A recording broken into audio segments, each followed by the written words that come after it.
Assalamualaikum warahmatullahi wabarakatuh. Bismillahirrahmanirrahim. Alhamdulillahirrahmanirrahim.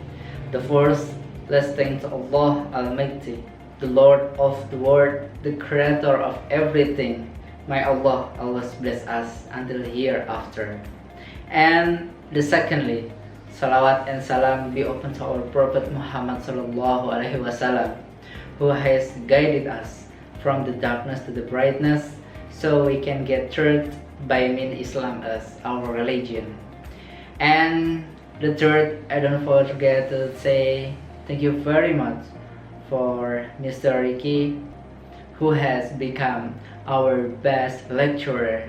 And I say thank you very much for all of the audience who has watching my explanation about what is English for specific purpose. Okay, before we're going to explain about what is English for specific purpose, I need to tell you first about the history of English for specific purpose, right? So later I will explain about absolute characteristic, but I need to tell you first about the history. Okay, from the early 1960, English for specific purpose (ESP) has grown to become one of the most prominent areas of E-level teaching today. Its development is reflected in the increasing number of universities offering an MA in ESP. For example, the University of Birmingham and Aston University in UK, and in the number of ESP courses over to overseas students in English-speaking countries. There is now a well-established international journal dedicated to ESP discussion. English for specific purpose, an international journal, and the ESPSIG groups of the AI TEFL and TESOL are always active and there at their nation conferences. And do you know, is ESP different to general English? Do you know it? Okay, if we agree with this definition, we begin to see how broad ESP really is. And in fact, one might ask, what is the difference between the ESP and general English approach? This quite simply, in theory, nothing. In fact, one might ask, what is the difference between the ESP and general English approach? What? Hutchinson et al. In 1987 answered, this quite simply, in theory nothing, in practice a great deal.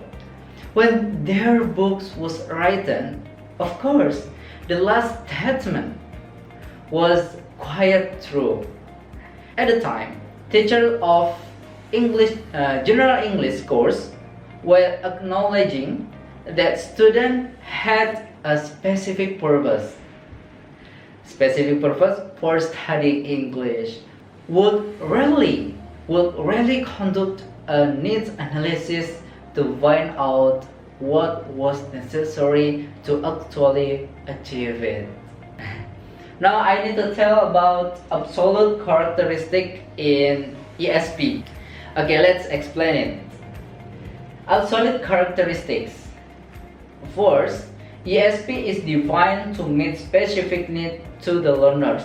So about the learners, it will be meeting a specific need for the learners. And the second, ESP makes use of underlying methodology and activities of the discipline it serves. And the third, ESP is centered of the language appropriate to these activities.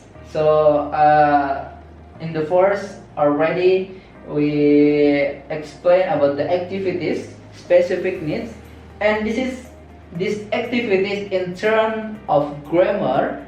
Firstly, grammar and lexis and register and study.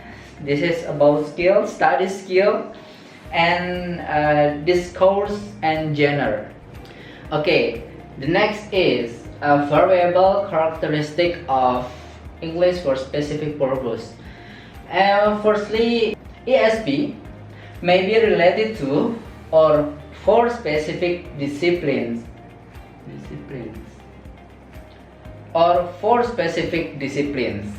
And the second, ESP might use in specific teaching situation.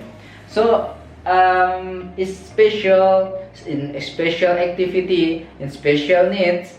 So and the third is ESP likely to be designed for adult learners or adult learners. ESP and ESP is generally designed for intermediate, right? Designed for intermediate or advanced student. So most ESP courses assume some basic knowledge of the language system. So all of this explanation and definition, this definition of ESP from Dudley Evans in 1997. And that's all about what is English for specific purpose. May Allah always bless you, and what I have told you and explained to you, you can understand about what I explained last time. And that's all for me. Thank you very much for watching. Thank you very much for listening my beautiful voice. And last I say, wassalamualaikum warahmatullahi wabarakatuh.